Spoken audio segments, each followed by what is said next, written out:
Hello dear students, welcome to dear chemistry class. তো চলে এসেছি আজকে তোমাদের সামনে আরেকটি নতুন অধ্যায়ের সাজেশন নিয়ে। প্রথম সেমিস্টারে কী ধরনের প্রশ্ন পড়বে সেই প্রশ্ন, কী কী ধরনের প্রশ্ন পড়তে পারে, কোথা কোথা থেকে প্রশ্ন পড়তে পারে। তো চলো আজকে তোমাদের সামনে আমরা শুরু করি অধ্যায় 4 ক্লাস 11-এর ইউনিট 4 রাসায়নিক বন্ধন থেকে কী কী ধরনের প্রশ্ন আসতে পারে। তো প্রথমে আমরা দেখে নিই এই রাসায়নিক বন্ধনে মোট 6 নম্বরের প্রশ্ন আছে। তার মানে 6টি এমসিকিউ আসবে। 6টি এমসিকিউ কোন কোন জায়গা থেকে আসতে পারে, তার 90% প্রবাবিলিটি আছে যে টপিকগুলি আমি লিখে দিয়েছি এই টপিকগুলির মধ্য থেকেই আসার সম্ভাবনা থাকবে। তো ভিডিওটি শুরু করার আগে তোমাদের কাছে অনুরোধ, যদি আমার ভিডিওটি ভালো লেগে থাকে তাহলে আমার চ্যানেলটি সাবস্ক্রাইব করো, বেল আইকনে প্রেস করো, লাইক শেয়ার কমেন্ট করো, যাতে আমি তোমাদের জন্য নতুন নতুন ভিডিও তৈরি করার জন্য মোটিভেশন পাই। তো চলো শুরু করি এই জায়গা থেকে বা এই ইউনিট থেকে কী কী ধরনের প্রশ্ন আসতে পারে। তো প্রথমে 4টা আমরা মূল ইউনিটে ভাগ করে নিয়েছি। এই 4টা মূল ইউনিটে 4টা বা 5টা মূল ইউনিটে আমরা ভাগ করে নিয়েছি। এই 4টা বা 5টা মূল ইউনিট থেকে প্রশ্ন আসবে। তো প্রথম যে অংশটা আমরা দেখব আয়নীয় বা আয়নীয় ও সমযোজী যৌগের ধর্ম। তো আয়নীয় যৌগের ধর্ম এখান থেকে আমাদেরকে প্রথমে কী করতে হবে না, এখান থেকে একদম প্রিলিমিনারি যদি খুব সহজ ধরনের প্রশ্ন আসে, যে কোনো একটা যৌগের মধ্যে আয়নীয় বন্ধন কীভাবে আসছে, আয়নীয় বন্ধন আছে কি নেই সেটা আমরা কীভাবে প্রমাণ করব বা কীভাবে প্রুভ করব। তো তার জন্য এক ধরনের এমসিকিউ আসতে পারে। ধরো তো তোমাকে 4টে যৌগ দিয়ে দিল, ZnCl2, NaCl, CO2, H2। এই 4টি যৌগের মধ্যে কোন যৌগের মধ্যে আয়নীয় বন্ধন আছে। তো যৌগ থেকে আয়নীয় বন্ধন চেনার উপায় আমরা অলরেডি জেনে এসেছি। এই আয়নীয় যৌগ চেনার জন্য একদম সিম্পল টাইপের এই ধরনের প্রশ্ন আসতে পারে। আয়নীয় যৌগের আরেকটা ছোট্ট অংশ আছে, হালকা করে দেখে নেওয়া, যে পরিবর্তনশীল যোজ্যতা। পরিবর্তনশীল যোজ্যতা এখান থেকে প্রশ্ন আসতে পারে, বা এর সঙ্গে আরেকটা জিনিস অ্যাড করে নাও, নিষ্ক্রিয় ইলেকট্রন জোড়ের প্রভাব। এখান থেকে প্রশ্ন আসতে পারে, ধরো Cu+Cu+2 এর মধ্যে কে বেশি স্থায়ী, Fe+2, Fe+3 এর মধ্যে কে বেশি স্থায়ী, কেন স্থায়ী, Sn+2, Sn+4 এই দুটোর মধ্যে কে বেশি স্থায়ী, কেন স্থায়ী। এটা হচ্ছে প্রিলিমিনারি অংশ। তো আয়নীয় যৌগের যে অংশটা আমাদেরকে পড়তে হবে গুরুত্ব সহকারে, সেই অংশটা হচ্ছে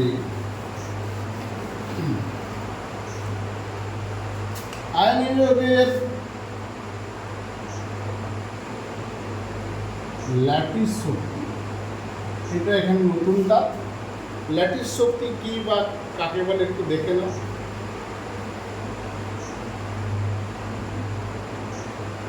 ল্যাটিস শক্তি থেকে বর্নল্যান্ড সমীকরণ, এই সমীকরণ থেকে ল্যাটিস শক্তির সাথে Z+, Z- এবং ব্যাসার্ধের সম্পর্ক, এগুলো থেকে প্রশ্ন আসার সম্ভাবনা খুব প্রবল। এবার কোনো একটা ধরো, এখানে ল্যাটিস শক্তির আমাদের একটি সিলেবাসে আছে বর্ন-হেবার চক্র। বর্ন-হেবার চক্র এখানে NaCl এর বর্ন-হেবার চক্র দেওয়া থাকে NaCl এর বন্ড নেবার চক্রে ল্যাটিস শক্তির মান কত? কি কোন কোন শক্তি যোগ করে বা বিয়োগ করে আমরা ল্যাটিস শক্তি পাই, সেই মানটা কত? এই বন্ড নেবার চক্রের সঙ্গে ল্যাটিস শক্তি ক্যালকুলেশন, এগুলো খুব গুরুত্বপূর্ণ একটা জায়গা। এছাড়াও আয়নীয় যৌগ থেকে আমাদেরকে কী পড়তে হবে না, আয়নীয় যৌগের কোঅর্ডিনেশন নাম্বার বা সবর্গাঙ্ক সংখ্যা, কোঅর্ডিনেশন নাম্বার, কোন আয়নীয় যৌগের কোঅর্ডিনেশন নাম্বার কত এবং তাদের গঠন কত। চারটা তোমাকে আয়নীয় যৌগ দিয়ে বলে দিল, দিয়ে বললো এর মধ্যে কার কোঅর্ডিনেশন সংখ্যা 8, বা এর মধ্যে কার গঠন অষ্টতলকীয়, কার গঠন চতুস্তলকীয়। তাহলে আয়নীয় যৌগের কোঅর্ডিনেশন সংখ্যা, যেমন একটা আমি উদাহরণ দিলাম NaCl। NaCl একটি আয়নীয় যৌগ, এর কোঅর্ডিনেশন সংখ্যা 8, এর গঠন হচ্ছে অক্টাহেড্রাল বা অষ্টতলকীয়। এই জায়গাটা তোমাদেরকে ভালো করে পড়তে হবে, আয়নীয় যৌগের গঠন এবং তার আকৃতি। আয়নীয় যৌগের দ্রাব্যতা থেকে একটা প্রশ্ন থাকে, দ্রাব্যতা বা সলভেশন এনার্জি। সলভেশন এনার্জি কি আমরা জানি, দ্রাবকের আকর্ষণ বল যত বেশি হয় দ্রাব তত দ্রবীভূত হয়। তো এই সলভেশন এনার্জি থেকে কী ধরনের প্রশ্ন আসতে পারে? তোমাকে বলে দিল যে কোনো একটা আয়নীয় যৌগ ডেল্টাইস, এই গিবস হেলমহোল্টজ ইকুয়েশন থেকে বলে দিল যে তোমার আয়নীয় যৌগের দ্রাব্যতার ক্ষেত্রে ডেলজির মান কত। যদি একটি আয়নীয় যৌগ জলে দ্রবীভূত হয় বা কোনো ধ্রুবীয় দ্রাবকে দ্রবীভূত হয়, তার ডেলজির মান কত হবে, নেগেটিভ হবে কি পজিটিভ? আয়নীয় যৌগ যে কোনো দ্রবণে দ্রবীভূত হলে তার ডেল্টা এস এর মান বৃদ্ধি পাবে না হ্রাস পাবে, ডেল্টা এইচ এর মান বৃদ্ধি পাবে না হ্রাস পাবে। তো এখানে বলে রাখা ভালো, ডেল্টা এইচ যদি নেগেটিভ হয় তবে দ্রবীভূত হবে, ডেল্টা এইচ পজিটিভ হলে হবে না। যখনই আয়নীয় যৌগ দ্রবণে দ্রবীভূত হয়, এটা ডেল্টা এস সবসময় বৃদ্ধি পায়। অতএব টোটাল ভ্যালুটা যদি নেগেটিভ হয়, ডেলজি তখন নেগেটিভ হয়। আয়নীয় যৌগের দ্রাব্যতা একটি স্বতঃস্ফূর্ত প্রক্রিয়া, তাহলে এখানে ডেলজির মান কত বা ডেলজির চিহ্ন কী হয়, এই জায়গা থেকে আয়নীয় যৌগের এই অংশটা থেকে প্রশ্ন আসার খুব সম্ভাবনা আছে। এরপর আমরা দেখব সমযোজী যৌগের কিছু গুরুত্বপূর্ণ ধর্ম। সমযোজী যৌগের ক্ষেত্রেও এটা গেল আয়নীয় যৌগের অংশ। এই জায়গাগুলো থেকে তোমরা প্রশ্ন আশা করতে পারো, একটা প্রশ্ন এখান থেকে পেতে পারো। এইবার আমরা যদি সমযোজী যৌগ দেখি, সমযোজী যৌগের ধর্ম।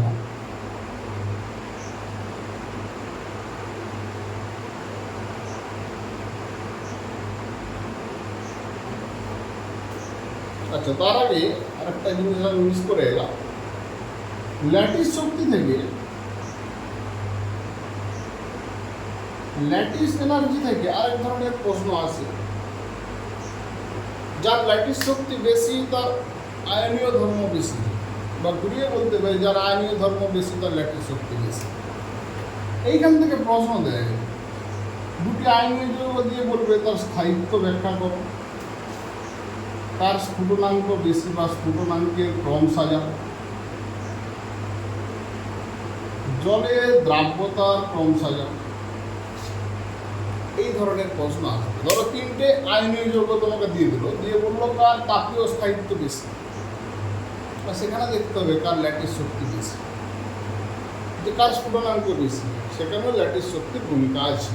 তো ল্যাটিস শক্তি থেকে এরকম ক্রম লেখার জন্য এক ধরনের প্রশ্ন তোমাদেরকে কিন্তু দেওয়া থাকে। এবার আসবো সমযোজী যৌগের ধর্ম। এই সমযোজী যৌগের ধর্ম, এইখান থেকে কী কী ধরনের প্রশ্ন আসতে পারে। যদি একদম সহজ ভাষায় আমরা বলি, যে একদম সিম্পল ভাষায় সমযোজী যৌগের খুব সিম্পল প্রশ্ন যেটাকে আমরা বলবো, সেরকম প্রশ্ন যদি হয়ে থাকে বলবো অষ্টকের ব্যতিক্রম।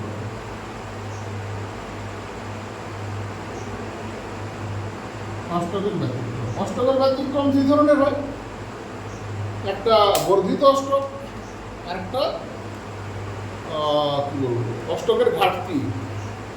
এই অষ্টকের ঘাটতি কারা দেখায়, অষ্টক সূত্রের বর্ধিত অষ্টক কারা দেখায়, সেই উদাহরণগুলো জেনে রাখবে। এখান থেকে এমসিকিউ দিয়ে দিতে পারে যে এদের মধ্যে কোনটি অষ্টকের থেকে কম অষ্টক পরিপূর্ণ হয় না, কোন যোগের ক্ষেত্রে অষ্টক পরিপূর্ণ হয় না, বা এরকম প্রশ্ন দেওয়া থাকতে পারে। 4টা অপশন দিয়ে তোমাকে দেওয়া থাকবে, বলে দিল যে কোন যৌগের ক্ষেত্রে অষ্টক বর্ধিত হয়েছে। তো এইখান থেকে একদম সিম্পল ধরনের একটা প্রশ্ন আসতে পারে। তো কারা কারা অষ্টক সূত্রের ব্যতিক্রম দেখায়, ওই জায়গাটা একটু আমাদেরকে মনে রাখতে হবে। এখানে যেটা খুব গুরুত্বপূর্ণ অংশ, এখান থেকে প্রশ্ন পড়ে, সেটা হচ্ছে ফেজান সূত্র। ফেজান সূত্র এখানে অনেকগুলো টার্ম কিন্তু এখানে যুক্ত হবে, যেমন দ্রাবকায়ন শক্তি,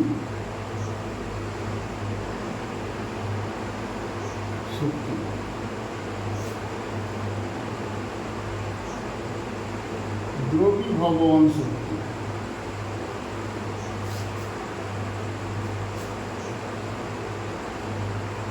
ধ্রুবায়ন শক্তি,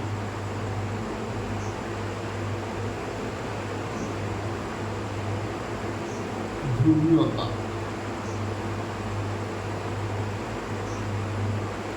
পোলারাইজেশন বা পোলারাইজেশন।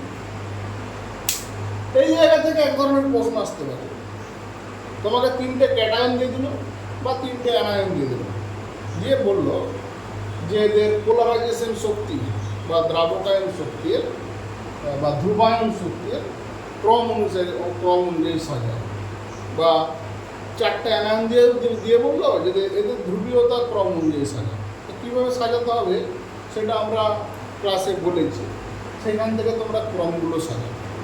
যে এই শক্তি থেকে দ্রবীভবন বা দ্রাবকায়ন শক্তি, ধ্রুবীয়তা বা ধ্রুবায়ন, এই জায়গাটা থেকে একটা কিন্তু প্রশ্ন আসার সম্ভাবনা খুব প্রবল। 3-4টা ক্যাটায়ন বা অ্যানায়ন দিয়ে দিল, দিয়ে তাদের ক্ষমতা অনুযায়ী সাজাতে হবে। আমরা যেরকম জানি ক্যাটায়নের আধান বাড়লে তা তোমার ধ্রুবায়ন শক্তি বা পোলারাইজেশন পাওয়ার বাড়ে। এই জায়গা থেকে একটা প্রশ্ন আসতে পারে। তো ফেজানের সূত্র কিসের জন্য না, আয়নীয় যৌগের মধ্যে সমযোজী ধর্মের বিকাশ। ফেজানের সূত্রের যে পয়েন্টগুলি আছে, 3টি বা 4টি পয়েন্ট যে আছে, এই 4টি পয়েন্ট আয়নীয় যৌগ হওয়ার কী শর্ত, সমযোজী যৌগ হওয়ার কী শর্ত, এই 4টি পয়েন্ট থেকেও কিন্তু এমসিকিউ আসতে পারে। যে বলে দিল নিচের মধ্যে কোন বিবৃতিটি ফেজানের সূত্রের সঙ্গে মিল আছে, ওই 6টার মধ্যে যে কোনো একটা বিবৃতি দিয়ে দিল, সেইখান থেকে কিন্তু এমসিকিউ আসতে পারে। ফেজানের সূত্রের প্রয়োগ অনেক রকম হতে পারে। AgCl, AgBr, AgR, এরকম 3টা যৌগ দিয়ে দিল, দিয়ে বললো এগুলিকে আয়নীয় চরিত্রের ক্রম অনুসারে সাজায়, বা এইগুলিকে সমযোজী চরিত্রের ক্রম কোনটি হবে, বা এদের বলে দিল এদের মধ্যে স্থায়িত্ব কার বেশি, এদের মধ্যে স্ফুটনাঙ্ক কার বেশি। এখানে আয়নীয় সমযোজী আমাকে আলাদা করতে হবে, এবং সেইখান থেকে আয়নীয় স্ফুটনাঙ্ক বেশি, সমযোজী স্ফুটনাঙ্ক কম, এইভাবে তার ক্রম আমাকে সাজাতে হবে। তো ফেজানের সূত্রের এই অংশটা থেকে একটা প্রশ্ন কিন্তু তোমরা পাবেই। তাহলে ফেজানের সূত্র 2টো অংশ, একটা ধ্রুবায়ন শক্তি বা পোলারাইজেশন ক্ষমতা কার বেশি তার কম, সেই ক্রম থেকে, বা ফেজানের সূত্রের প্রয়োগ এবং ফেজানের সূত্রের বিবৃতি, এই অংশটা থেকে একটা প্রশ্ন কিন্তু তোমরা পাবেই। তো এটা গেল প্রথম যে টপিকটা আমরা বলেছিলাম, আয়নীয় ও সমযোজী যৌগের বৈশিষ্ট্য। এইখান থেকে তোমরা একটা প্রশ্ন আশা করতে পারো। ফেজানের সূত্রের ব্যাখ্যা। এরপর আমরা যে অংশটাতে যাব, ছোট্ট করে শুধু জেনে নেব, যদিও বা এটা আমরা টপিকে দিইনি, তবে একবার জেনে নেব যে বন্ধন দৈর্ঘ্য, বন্ধন ক্রম এবং বন্ধন কোণ, এই তিনটার মধ্যে সম্পর্ক। বিশেষ করে sp3, sp2, sp এই তিন ধরনের সংকরায়নের ক্ষেত্রে বন্ধন দৈর্ঘ্যের ক্রম, বন্ধন শক্তির ক্রম এবং বন্ধন কোণের ক্রম, বন্ধন ক্রমের আবার ক্রম, এই তিনটের ক্ষেত্রে আমাদেরকে দেখে রাখতে হবে। তো সহজ ধরনের প্রশ্ন করলে তিনটি সংকরায়ন বলে দিল, তিনটি সংকরায়ন বলে দিল যে এদের বন্ধন কোণের ক্রম লেখো, বা এরকম এই তিনটিকে দিয়ে, এই তিনটি অপশন দিয়ে চারটি এরকম গ্রেটার দেন লেস দেন ক্রম দিয়ে দিল, যেগুলো এদের মধ্যে কোন বন্ধন ক্রমের বন্ধন কোণের ক্রমটি ঠিক, এই ধরনের একটা এমসিকিউ এখান থেকে আসতে পারে। এরপর দ্বিতীয় যে টপিক যেটা নিয়ে আমরা আলোচনা করব সেটা হচ্ছে দুটো থিওরি আছে, একটা valence shell electron pair repulsion theory বা ভেসপার থিওরি, যোজ্য আণবিক সূক্ষ্ম তত্ত্ব। এইখানে প্রথম যে চারটা থিওরি আছে, যেমন ধরো আকর্ষণ বল, lone pair bond pair, lone pair bond pair, bond pair bond pair, এই তিনটির চারটি ক্রম দিয়ে দিল, দিয়ে বললো নিচের কোনটি ঠিক। তো এই আকর্ষণ বল থেকে বা বিকর্ষণ বল থেকে প্রশ্ন আসতে পারে। বন্ধন কোণ, সেন্ট্রাল অ্যাটম H2O F2, কেন্দ্রীয় পরমাণুর শাখা পরমাণুর তড়িৎ ঋণাত্মকতা বৃদ্ধি পেলে তার বন্ধন কোণ কী হবে? H2S H2, কেন্দ্রীয় পরমাণুর তড়িৎ ঋণাত্মকতা বৃদ্ধি পেলে বন্ধন কোণ কী হবে? এইটা থেকে ক্রম লিখতে দিতে পারে।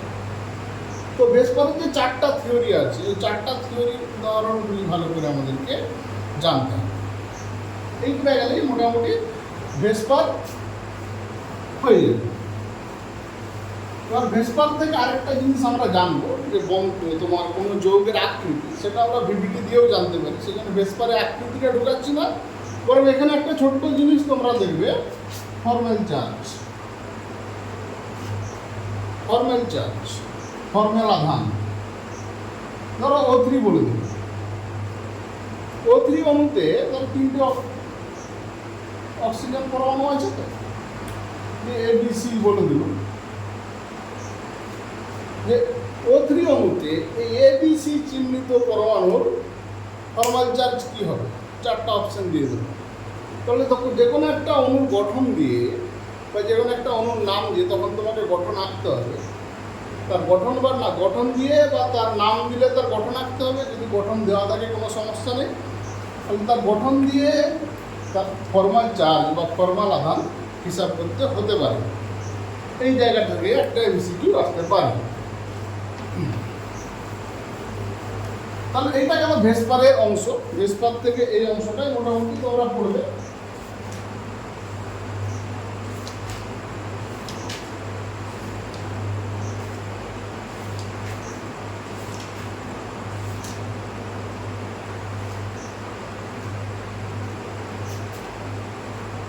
তারপর ভিভিটি, ভ্যালেন্স বন্ড থিওরি, এই অংশটা থেকে আমাদের প্রশ্ন আসবে। তার সংকরায়ন, যে কোনো অণুর সংকরায়ন হিসাব সম্পর্কিত প্রশ্ন আসবে। দুটা বা তিনটা অণু দিয়ে দিল, দিয়ে বললো এদের সংকরায়নগুলি কী হবে, চারটা অপশান দিয়ে দিল। বা এদের গঠন যেহেতু থাকছে, এর সাথে বন্ধন কোণ যেহেতু থাকছে, এর সাথে রিলেটেড থাকবে বন্ধন দৈর্ঘ্য। যে কোনো চারটা বা তিনটা অণু দিয়ে তাদের চারটে ক্রম তোমাকে সাজিয়ে দেবে, দিয়ে বললো এই তিনটি বা চারটি অণু বা আয়নের বন্ধন দৈর্ঘ্যের ক্রম লেখো, বন্ধন কোণের ক্রম লেখো। দুটো অণু দিয়ে দিল বা চারটা অণু দিয়ে দিল, দিয়ে বললো এদের মধ্যে কাদের গঠন একই হবে লেখো। বা তিনটে বা চারটে অণু দিয়ে দিল, যে এদের মধ্যে sp3 সংকরায়নযুক্ত, sp সংকরায়নযুক্ত, sp3d2 সংকরায়নযুক্ত অণুর নাম লেখা। তাহলে বিবিটি থেকে সংকরায়ন সম্পর্কিত প্রশ্ন, তার গঠন সম্পর্কিত প্রশ্ন, তার বন্ধন কোণ সম্পর্কিত প্রশ্ন, তার বন্ধন দৈর্ঘ্য সম্পর্কিত প্রশ্ন কিন্তু আসবে, এর মধ্যে একটা আসবেই। এখানে আরেকটা জিনিস অনেক সময় দিয়ে দেয়, তো যে কোনো একটা অণু দিল, বলে দিল এখানে শিল্পা বন্ধনের সংখ্যা কটা, পাই বন্ধনের সংখ্যা কটা, লোন পেয়ারের সংখ্যা কটা, বন্ড পেয়ারের সংখ্যা কটা। যে কোনো অণু দিয়ে তার সিগমা বন্ধন, পাই বন্ধন, লোন পেয়ার, বন্ড পেয়ার হিসাব করতে দেয় বা দিতে পারে। তাহলে বিবিটি থেকে এই ধরনের প্রশ্ন কিন্তু আসতে পারে। এটা গেল তোমার বিবিটির অংশ। এরপর যে অংশটা আমরা আলোচনা করব, যে পরের টপিক,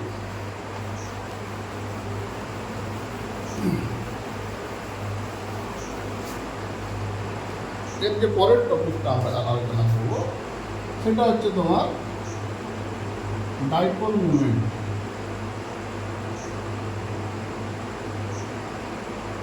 ধ্রুবীয়তা।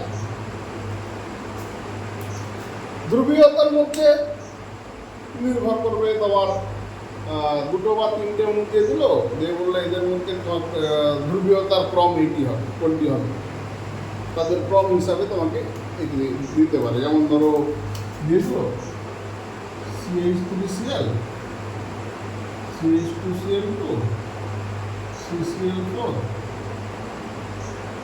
CH2, এদের ধ্রুবীয়তা বা ডাইপোল মোমেন্টের ক্রম লেখা, এরকম ক্রম লিখতে দিতে পারে, যে কার বেশি হবে কার ক্রম হবে, সেরকম ক্রম দিয়ে চারটা অপশন দিয়ে দিলে তোমাকে সেখান থেকে খুঁজে লিখতে হবে। এই ধরনের একটা প্রশ্ন আছে। বা এর মধ্যে দুটো বা চারটে অণু দিয়ে দিল, এরকম চারটাই দিয়ে দিল ধরো, দিয়ে বললে এর মধ্যে কার ডাইপোল মোমেন্ট শূন্য, কার ধ্রুবীয়তা নেই বা কার ধ্রুবীয়তা সর্বোচ্চ, সেই ধরনের প্রশ্ন কিন্তু আসতে পারে। এখানে যেটা তোমাদেরকে বিশেষত মনে রাখতে হবে,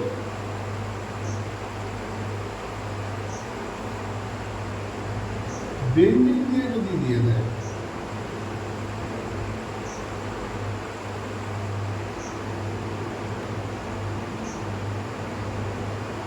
বেঞ্জিন দিয়ে যদি প্রশ্ন থাকে,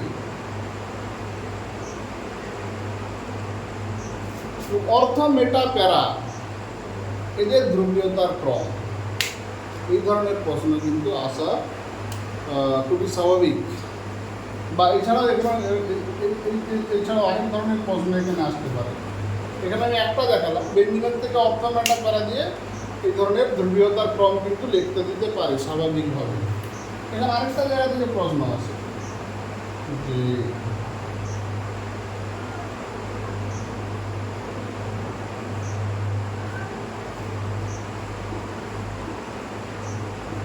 যদি এগুলো সিলেবাসের এখনো অন্তর্ভুক্ত নয়, তবু উদাহরণ হিসাবে পড়ে দিতে পারে।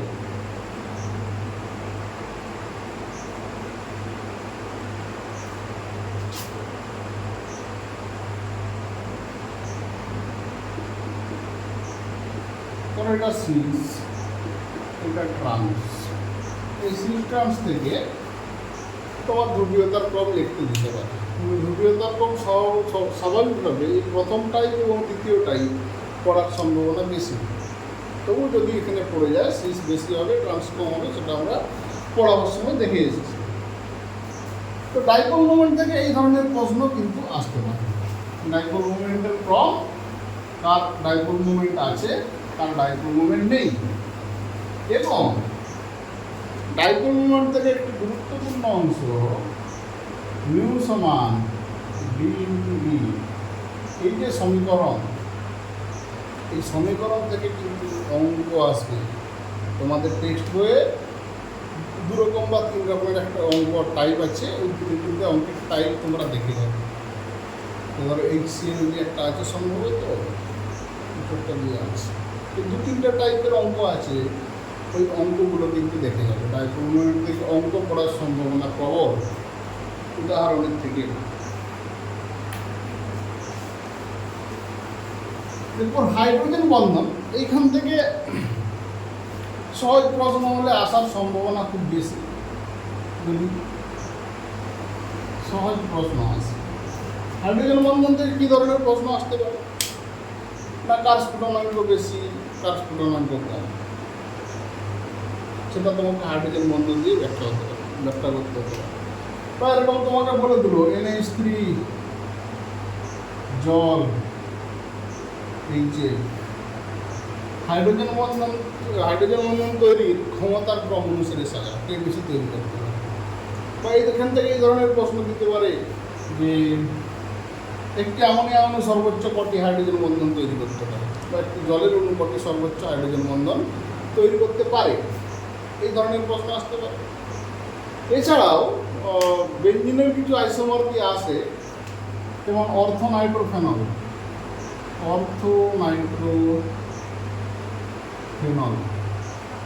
প্যারানাইট্রোফেনল,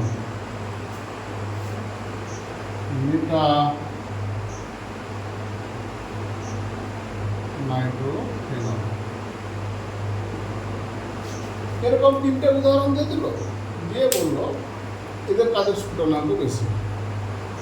এই ধরনের প্রশ্ন আসতে পারে। তো হাইড্রোজেন বন্ধন থেকে এই দ্বিতীয় যে টাইপ, বেঞ্জিন টাইপের যে উদাহরণগুলো আছে, সেখান থেকে প্রশ্ন আসার সম্ভাবনা খুব বেশি। বেঞ্জিন টাইপের দুটো বা তিনটা, একটা যেমন নাইট্রোফেনল আছে, অর্থোহাইড্রোক্সিফেনল আছে, ক্লোরোফেনল আছে, এই ধরনের দুটো তিনটে টাইপের উদাহরণ আছে।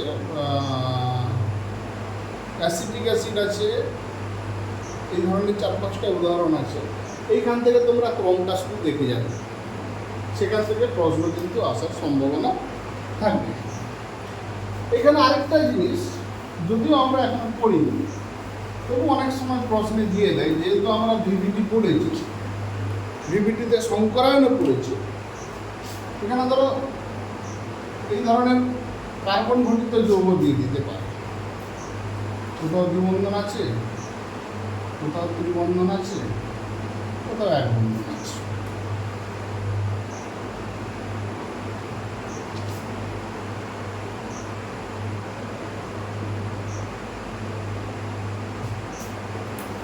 এরকম 4টি বা 5টি কার্বন দিয়ে দিল, এদেরকে আমরা ABCD দিয়ে চিহ্নিত করছি, ABCDE। তোমাকে বলে দিল BCD, এই 3টি কার্বনের সংকরায়ন কী হবে।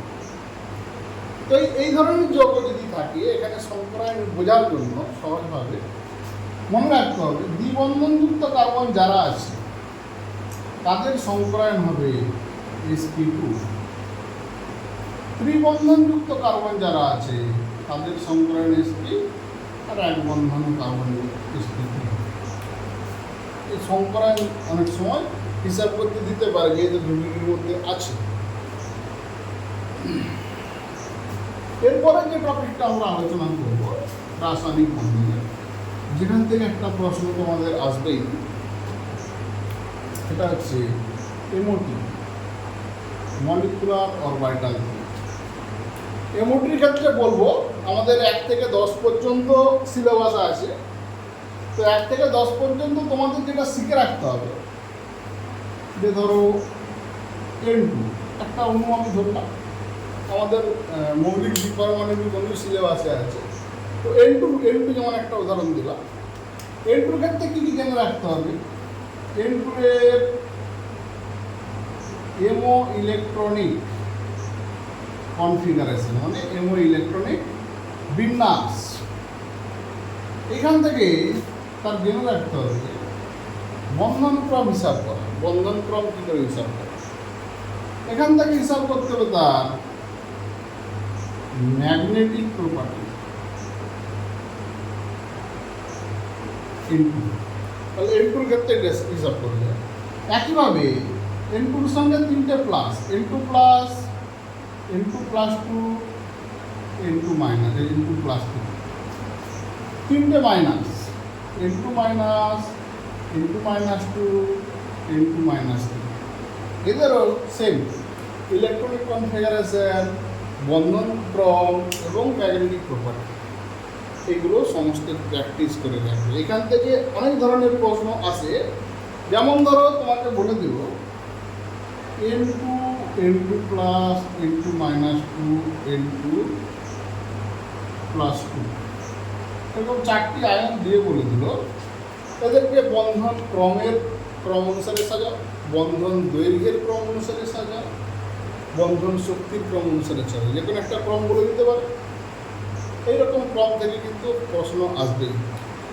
অর্থাৎ 1 থেকে 10 পর্যন্ত যে মৌলগুলি আছে তার এই অংশগুলি যতগুলি ক্যাটায়ন সম্ভব, যতগুলি অ্যানায়ন সম্ভব, মিনিমাম 3টে তোমাদেরকে প্র্যাকটিস করে রাখতে হবে, যাতে তোমরা সহজেই কিন্তু এটা করতে পারো। এটা হলো সিম্পল একটা অংশ, যে একটা কমন অংশ যেখান থেকে প্রশ্ন আসবে। এখান থেকে আরও অনেক ধরনের প্রশ্ন আসবে। যেমন ধরো এখান থেকে আমি বলি যে n2 বা যতগুলো আয়ন আছে এদের বন্ডিং ইলেকট্রন, n2 বন্ডিং ইলেকট্রনের সংখ্যা তোমরা হিসাব করতে পারবে। এই ধরনের প্রশ্ন দিল n2 থেকে n2 প্লাস, তাহলে ইলেকট্রনটিকে বেরিয়ে গেল, সেটা বন্ডিং থেকে বেরিয়ে যাবে না অ্যান্টি বন্ডিং থেকে বেরিয়ে যাবে, এই ধরনের প্রশ্ন আসতে পারে। বা n2 থেকে n2 মাইনাস 3, ইলেকট্রন যে প্রবেশ করলো তারা বন্ডিংয়ে কটি প্রবেশ করবে, অ্যান্টি বন্ডিংয়ে কটি প্রবেশ করবে। এরকম ছোটো 5-4টা বা ছোটো আয়ন দিয়ে দিল, আয়ন দিয়ে বললো এদের মধ্যে এই 6টি আয়নের মধ্যে কাদের বন্ধন ক্রম একই লাগে, তোমাকে দুটো জোর করে দিয়ে তাদের বন্ধন দৈর্ঘ্য একই লাগে। এই ধরনের প্রশ্ন আসতে পারে। বা এরকম 6টা উদাহরণ দিয়ে বললো এদের মধ্যে কোন দুটি প্যারাম্যাগনেটিক বা কোন দুটি ডায়াম্যাগনেটিক লেখা। এই ধরনের প্রশ্ন কিন্তু এমওটি থেকে হামেশাই আসে। তাহলে এমও ইলেকট্রন বিন্যাস খুব ভালো করে আমাদেরকে পড়ে যেতে হবে, তার সঙ্গে এই ক্যালকুলেশনগুলি খুব ভালো করে পড়ে যেতে হবে 1 থেকে 10 পর্যন্ত। তো এই জিনিসগুলো যদি তোমরা রাসায়নিক বন্ধন ইউনিট 4 থেকে করে যাও, এইখানে যে 6 নাম্বার থাকবে, 6 নাম্বারের 6টাই তোমরা কিন্তু প্রশ্ন কমন পাবে। তো এইগুলি ভালো করে প্র্যাকটিস করে যাও। আশা করি তোমাদের পরীক্ষার ফল ভালো হোক। তোমরা আরও ভিডিও দেখতে থাকো, আমার ভিডিও লাইক কমেন্ট শেয়ার করো, সাবস্ক্রাইব করো আমার চ্যানেল। তো আজকে চলো এই পর্যন্তই, টাটা।